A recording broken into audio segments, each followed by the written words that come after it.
Welcome friends, आज हम बताने वाले हैं dissolution of A partnership firm के बारे में। ठीक है, एक होता है डिसोल्यूशन ऑफ पार्टनरशिप, मतलब पार्टनरशिप की समाप्ति, और एक होता है डिसोल्यूशन ऑफ फर्म, यानी एक फर्म की समाप्ति। तो दोनों में अंतर होता है। जैसे डिसोल्यूशन ऑफ पार्टनरशिप में पार्टनरशिप ख़त्म हो जाती है लेकिन बिजनेस चलता रहता है। लेकिन अगर फर्म समाप्त हो जाता है तो बिजनेस नहीं चलता है, पार्टनरशिप अपने आप रद्द हो जाती है। ठीक है, और डिसोल्यूशन ऑफ फर्म जो अगर कोर्ट कर दे तो ऐसा सेक्शन 44 कहलाएगा। ठीक है, 1932 पार्टनरशिप इंडियन पार्टनरशिप एक्ट का सेक्शन 44 कहलाएगा ये। ठीक है, और अगर जो डिसोल्यूशन ऑफ पार्टनरशिप और डिसोल्यूशन ऑफ फर्म में क्या अंतर है, तो डिसोल्यूशन ऑफ पार्टनरशिप में पहला अंतर है कि पार्टनरशिप बंद होती है, फर्म चलता रहता है। और डिसोल्यूशन ऑफ फर्म में फर्म भी बंद हो जाता है तो पार्टनरशिप भी ख़त्म हो जाता है। ठीक है, दूसरा अंतर है कि जब डिसोल्यूशन ऑफ पार्टनरशिप चल रहा होता है तो इसमें सभी ऑल बुक्स क्लोज, सभी बुक्स को क्लोज नहीं किया जाता है। ठीक है, लेकिन जब डिसोल्यूशन ऑफ फर्म किया जाता है तो पूरे बुक्स को क्लोज कर दिया जाता है, यानी सभी खाते बंद कर दिए जाते हैं। और डिसोल्यूशन ऑफ पार्टनरशिप जो होती है ये कोर्ट नहीं करती है, पार्टनर्स खुद करते हैं। और लेकिन जो डिसोल्यूशन ऑफ फर्म है ये कोर्ट करवा भी सकती है और नहीं भी करवा सकती है। तो ये मेन अंतर होता है। अब डिसोल्यूशन के क्वेश्चन कैसे करने चाहिए कि आपको एक पर्सन दिया होगा, बैलेंस शीट दी होगी। ठीक है, तो बैलेंस शीट में जो भी चीज़ें दी हैं, जैसे असेट साइड में जो जो चीज़ें दी हैं, तो इन्हें क्लोज करना होता है। तो इन्हें क्लोज करने के लिए या तो रियलाइजेशन अकाउंट में ट्रांसफ़र किया जाता है, या पार्टनर्स कैपिटल अकाउंट में, या पार्टनर्स के लोन अकाउंट में, या कैश और बैंक अकाउंट में ट्रांसफ़र कर दिया जाता है। ठीक है, इसके अलावा ख़त्म ऐसे किया जाता है जैसे बैलेंस शीट में ये जैसे पूरे एक एक आइटम यहाँ से खाली कर दिया जाता है, सबको क्लोज करने के लिए सबको कहीं ना कहीं ट्रांसफ़र कर दिया जाता है। और जैसे यहाँ पे सन्ड्री एसेट्स है, तो जितने भी सन्ड्री एसेट्स हैं उन सबको यहाँ पे ट्रांसफ़र कर दिया जाता है, रियलाइजेशन के डेबिट साइड में ट्रांसफ़र कर दिया जाता है। रियलाइजेशन अकाउंट एक नॉमिनल अकाउंट होता है। ठीक है, यानी इसके अंदर जो भी हानियाँ हैं वो डेबिट साइड, और जो भी आपकी इनकम और फ़ायदे हैं वो क्रेडिट साइड लिखे जाते हैं। ठीक है, सन्ड्री एसेट्स को जैसे हमने ट्रांसफ़र किया तो उसके अंदर ऐसे एसेट्स ट्रांसफ़र करने चाहिए जिनको हम कैश में कन्वर्ट कर सकते हो। ठीक है, जिनको हम कैश में कन्वर्ट कर सकते हो। जैसे कि हमें कैश और बैंक बैलेंस को ट्रांसफ़र नहीं करना चाहिए क्योंकि पहले ही वो लिक्विडिटी फॉर्म में होते हैं। ठीक है, यानी तरल रूप में होते हैं, तो उनके लिए हमने कैश और बैंक अकाउंट बनाया होता है। ठीक है, ऐसी कोई फिक्टिटियस एसेट्स अगर इस साइड में है, ठीक है, तो फिक्टिटियस एसेट्स जिसे कूड़ा बोलते हैं आजकल, तो इसको भी यहाँ ट्रांसफ़र नहीं करना चाहिए। तो इसे कहाँ ट्रांसफ़र करना चाहिए, तो इसे पार्टनर्स की कैपिटल अकाउंट में डेबिट साइड ट्रांसफ़र करना चाहिए। ठीक है, ऐसे कोई एक्यूमुलेटेड लॉस अगर यहाँ कोई लिखा होता है जैसे प्रॉफिट एंड लॉस अकाउंट का डेबिट बैलेंस, तो उसको भी यहाँ ट्रांसफ़र नहीं करना चाहिए रियलाइजेशन अकाउंट में, इसको पार्टनर्स की कैपिटल अकाउंट में ट्रांसफ़र करना चाहिए। ठीक है, इसके अलावा जैसे डेटर है और उसके साथ प्रोविज़न दिया होता है, तो डेटर को भी यहाँ ट्रांसफ़र किया जाता है, लेकिन इसके ऊपर जो भी प्रोविज़न या रिजर्व बनाया होता है तो उसको ना इस साइड ट्रांसफ़र ना करके उसको क्रेडिट साइड में ट्रांसफ़र किया जाता है, क्योंकि इनका क्रेडिट नेचर होता है।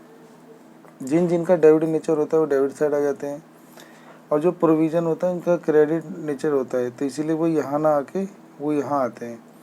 तो जैसे मान लो डेटर है 20,000 के और प्रोविज़न है 1,000 का, तो 20,000 का जो डेटर है वो इस साइड दिखाया जाएगा ग्रोस वैल्यू पे, और जो प्रोविज़न है 1,000 उसको इस साइड दिखाया जाएगा। ठीक है, तो यहाँ पे लिखा है देखो, प्रोविज़न फॉर डाउटफुल डेब्ट, तो ये इस साइड आ जाएगा। ऐसी असेट्स पे कोई डेप्रिसिएशन लगा होगा तो असेट्स इस तरफ आ जाएगा, और उस पर जो प्रोविज़न फॉर डेप्रिसिएशन बनाया गया होगा प्रोविज़न, तो उसको इस साइड दिखाया जाएगा। ठीक है, ऐसी provision for discount on creditor इस साइड होते हैं लायबिलिटी साइड में, तो क्रेडिटर को क्रेडिट साइड दिखाया जाएगा, और provision for discount on creditor उसको फिर इस साइड डेबिट साइड दिखाया जाएगा। ठीक है, क्योंकि provision for discount on creditor का इनका डेबिट नेचर होता है, इसीलिए वो इस साइड आते हैं, ठीक है। तो इस साइड यहाँ पे ट्रांसफ़र हो जाएगा। ऐसे ही मान लो यहाँ पे इन्वेस्टमेंट दिया होगा, तो इन्वेस्टमेंट को इस साइड ट्रांसफ़र करना है, ठीक है। इन्वेस्टमेंट को यहाँ से उठाकर इस साइड ट्रांसफ़र करना है। और अगर इस पर इन्वेस्टमेंट फ्लक्चुएशन फ़ंड यहाँ पे होगा, तो ये जो इन्वेस्टमेंट फ्लक्चुएशन फ़ंड होते हैं इनको हम इस साइड क्रेडिट साइड में शो कर देंगे, ठीक है। तो यहाँ लिखेंगे बाय इन्वेस्टमेंट फ्लक्चुएशन फ़ंड। ये तभी लिखना है जब फंड के साथ साथ इन्वेस्टमेंट भी दिया हो, तो इन्वेस्टमेंट यहाँ जाएगा और फंड यहाँ आ जाएगा। अगर हमारे को इन्वेस्टमेंट नहीं दिया है, सिर्फ इन्वेस्टमेंट फ्लक्चुएशन फ़ंड दिया हुआ है, तो इन्वेस्टमेंट फ्लक्चुएशन फ़ंड फिर ये रियलाइजेशन अकाउंट में नहीं आएगा, फिर ये सीधा पार्टनर्स के कैपिटल में क्रेडिट साइड चला जाएगा, ठीक है। तो फिर ये पार्टनर्स के कैपिटल में क्रेडिट साइड चला जाएगा, ठीक है। तो ये पार्टनर्स का कैपिटल अकाउंट बनाएंगे, तो यहाँ पर बाय साइड में इन्वेस्टमेंट फ्लक्चुएशन फंड यहाँ आ जाएगा और ये पार्टनर्स में ओल्ड रेशियो में बढ़ जाएगा, ठीक है। ऐसे करना है। और जैसे तो ध्यान रखना है कि यहाँ पे कैश को ट्रांसफ़र नहीं करना है, गुडविल को यहाँ से ट्रांसफ़र कर लेना है, ठीक है। यहाँ पे अगर कोई गुडविल लिखी रहती है तो उस गुडविल को यहाँ ट्रांसफ़र कर देना है। और अगर गुडविल को बेच के पैसा आएगा तो उसे बैंक के नाम से लिख देना है। और अगर किसी पार्टनर्स ने अगर उसको ग्रहण कर लिया है तो उस पार्टनर्स कंसर्न पार्टनर्स के कैपिटल अकाउंट आ जाएगा, ठीक है। अगर किसी गुडविल को पार्टनर्स ने परचेज कर लिया है, गुडविल परचेज बाय पार्टनर, तो फिर कंसर्न पार्टनर्स कैपिटल अकाउंट का नाम यहाँ पे आ जाएगा। और अगर गुडविल बेच दिया गया है तो बाय बैंक के नाम से आ जाएगा। और अगर इसके बेचने के बारे में, गुडविल को बेचने के बारे में कुछ नहीं दिया है तो उसको हम जीरो मान लेंगे और यहाँ पे शो नहीं करेंगे, ठीक है। यानी वो इंटेंजिबल असेट्स थे।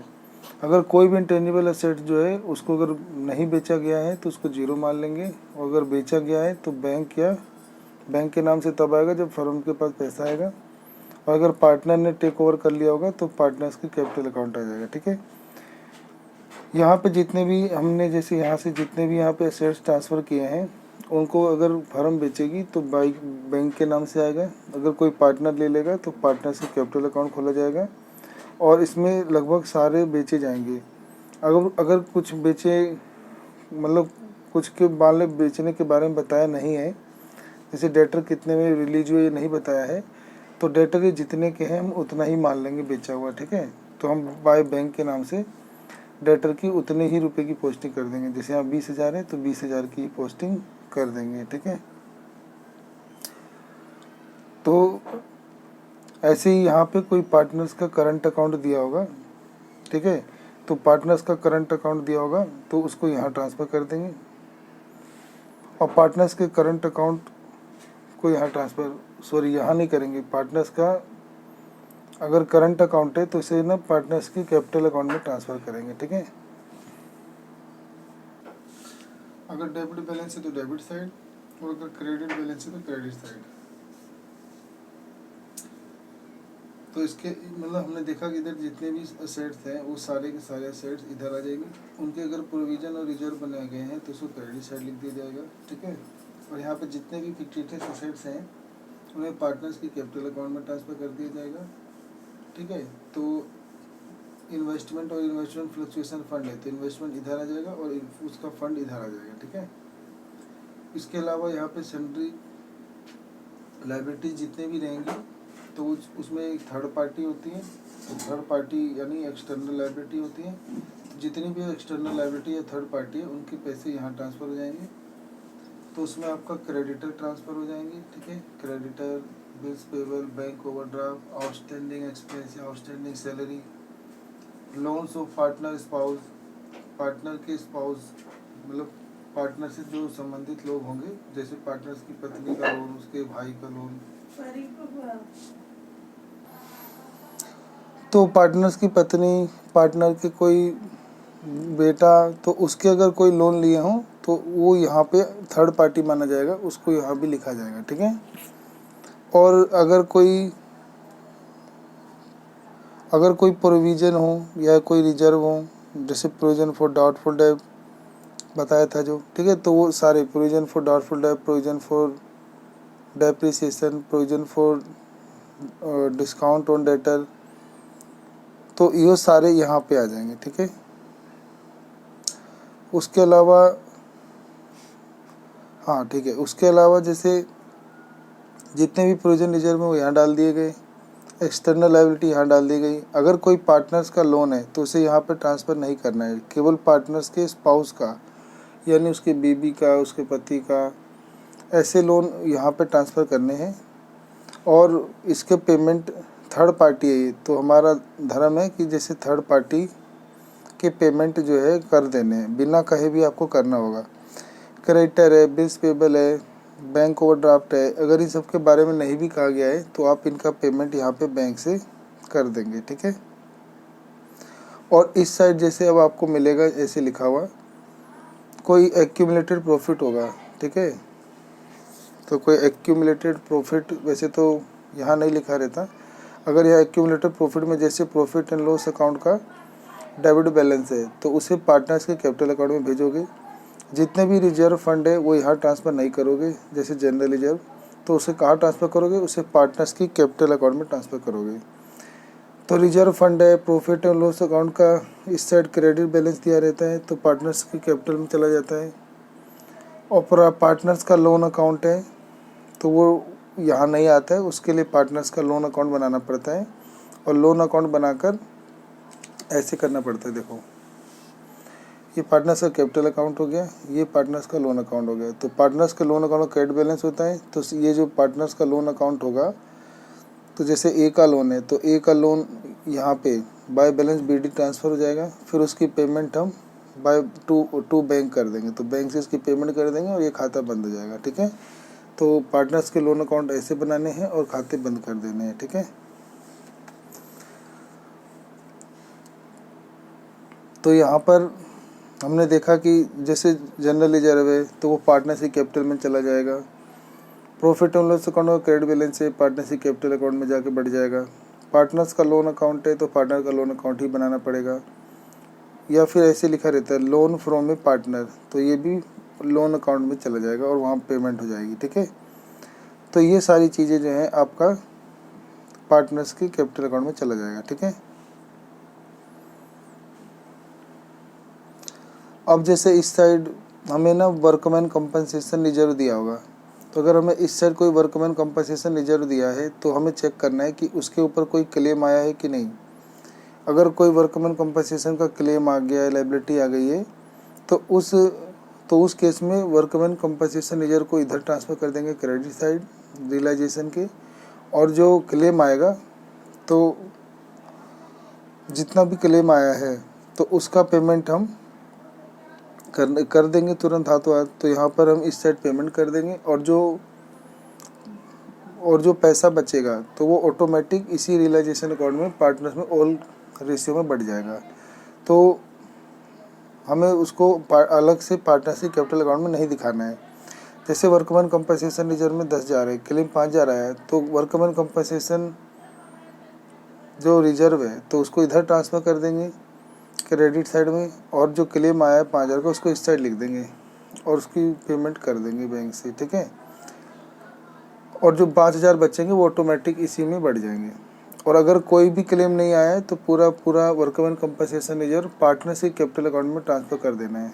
ऐसे ही इन्वेस्टमेंट फ्लक्चुएशन फंड में बताया था कि अगर इन्वेस्टमेंट इस साइड लिखा है और इन्वेस्टमेंट फ्लक्चुएशन फंड इस साइड लिखा है तो इन्वेस्टमेंट इस साइड आ जाएगा और उसका फंड इस साइड आ जाएगा।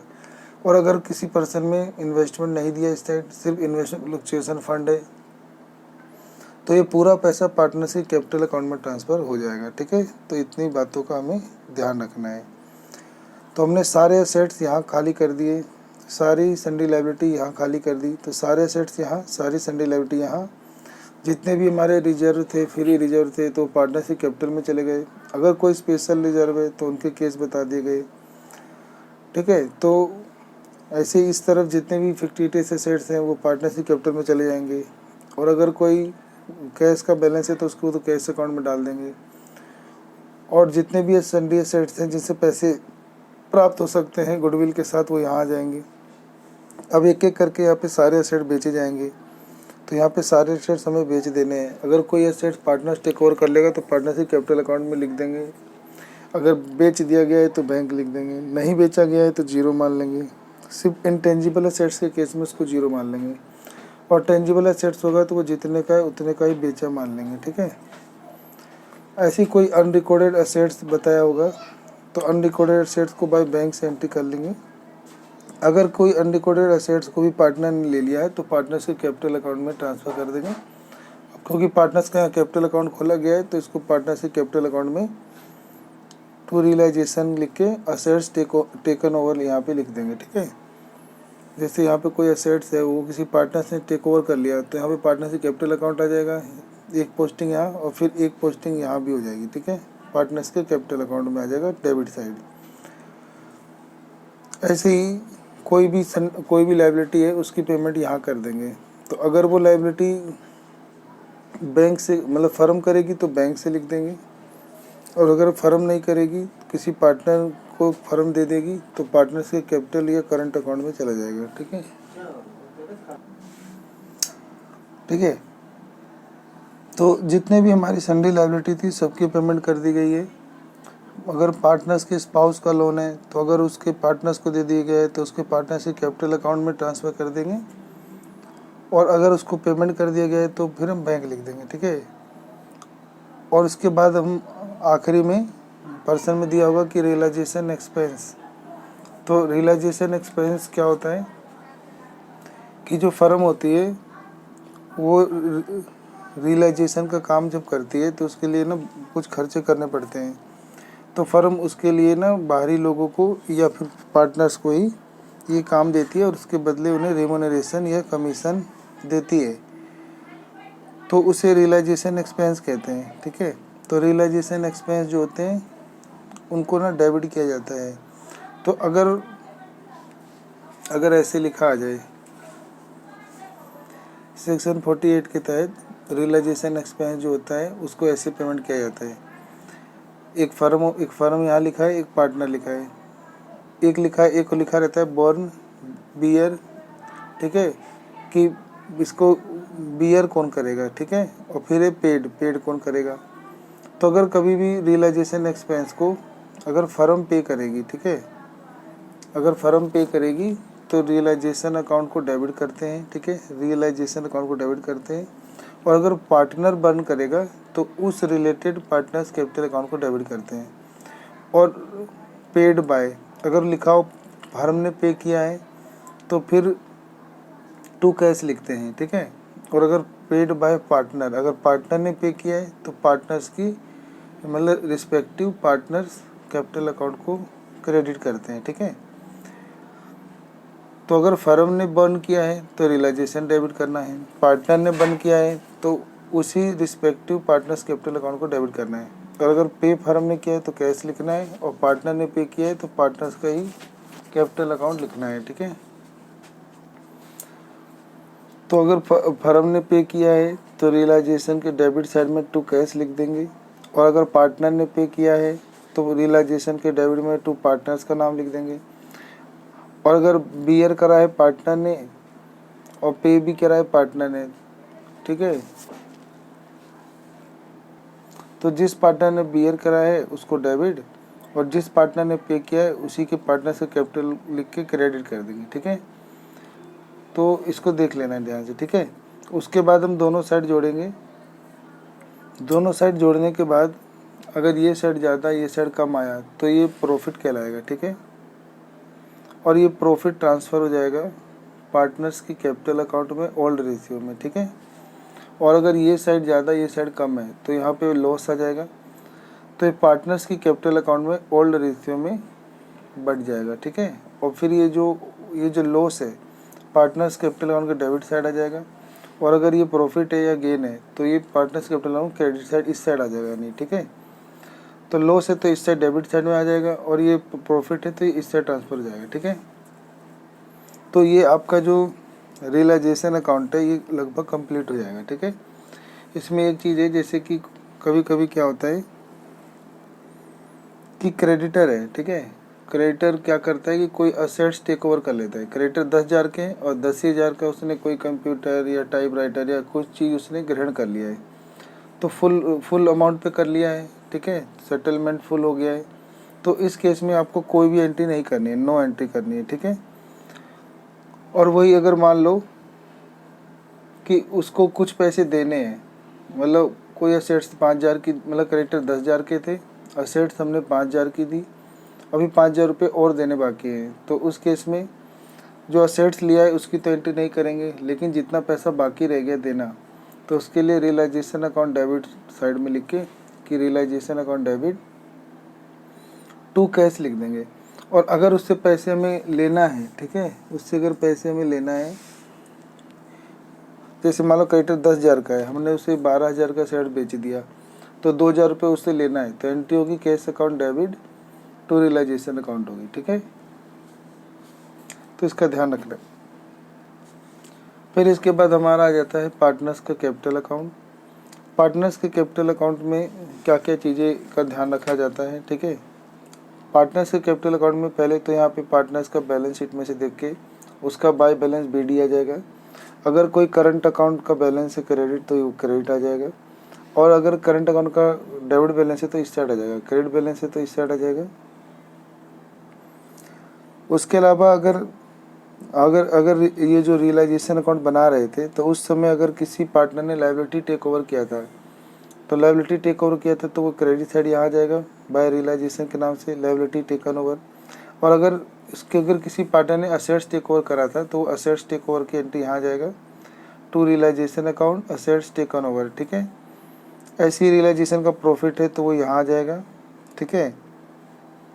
और जितने भी फ्री रिजर्व होते हैं, जैसे चॉकलेट बोलते हैं आजकल, तो वो भी यहाँ पे ट्रांसफर हो जाएगा। इसमें general reserve, reserve fund, profit and loss account का credit balance, workman compensation fund account, अगर फंड पे कोई क्लेम नहीं आया तो पूरा वर्कमैन कंपनसेशन रिजर्व या फंड पूरा पार्टनर्स में बढ़ जाएगा क्रेडिट साइड में, और कंटीजेंसी रिजर्व ये सब यहाँ पे बढ़ जाएगा, ठीक है।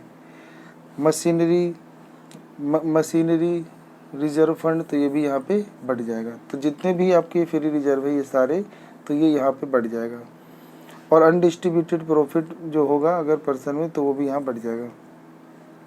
इन्वेस्टमेंट फ्लक्चुएशन, अगर फंड है उस पर कोई उतार चढ़ाव नहीं आया है, ये पूरा पैसा बच गया है, तो ये इस पर कोई इन्वेस्टमेंट नहीं दिया हुआ है, तो फिर ये पैसा भी यहाँ बढ़ जाएगा पार्टनर्स में, ठीक है।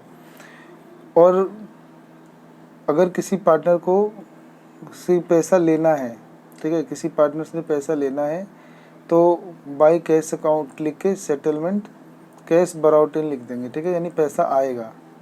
और वही अगर पैसा देना है, पेमेंट कर देना है पार्टनर को, जब ये अकाउंट पार्टनर से कैपिटल अकाउंट क्लोज करेंगे, तो क्लोज करते समय अगर इस साइड कैश बचेगा तो ये पैसा लाएगा, ठीक है।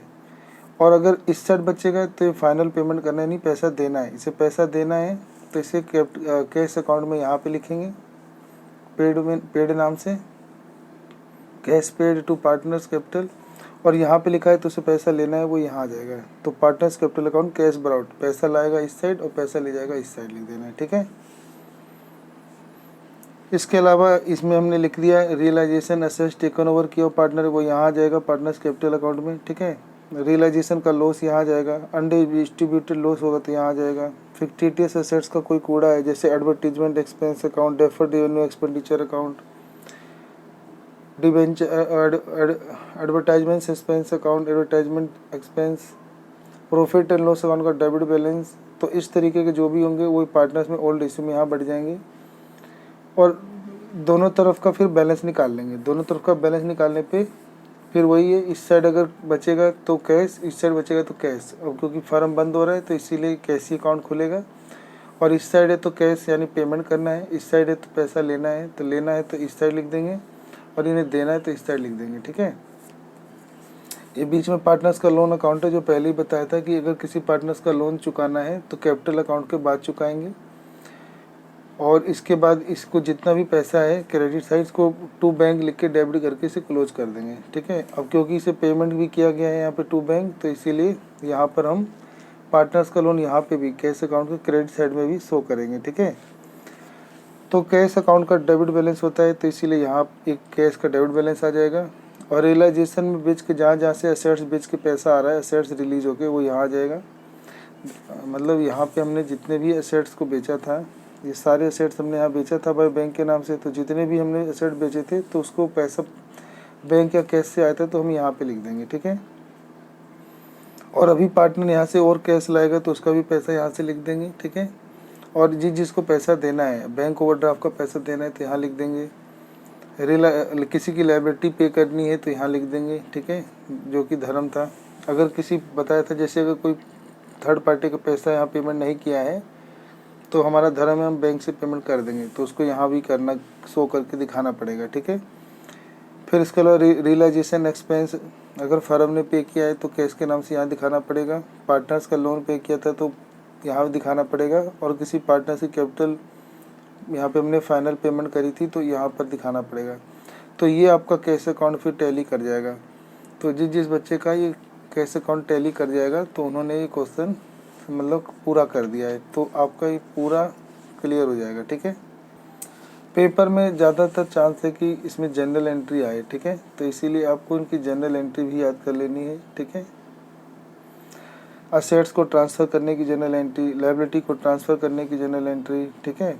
फिर असेट्स को बेचने की जनरल एंट्री, रिलीज़ करने की जनरल एंट्री, लायबिलिटी की पेमेंट करने की जनरल एंट्री, फिर प्रॉफिट बांटने की जनरल एंट्री, फिर लॉस बांटने की जनरल एंट्री, फिर इस प्रॉफिट को पार्टनर्स कैपिटल अकाउंट में ट्रांसफ़र करने की एंट्री, फिर फ्री रिजर्व को बांटने की एंट्री,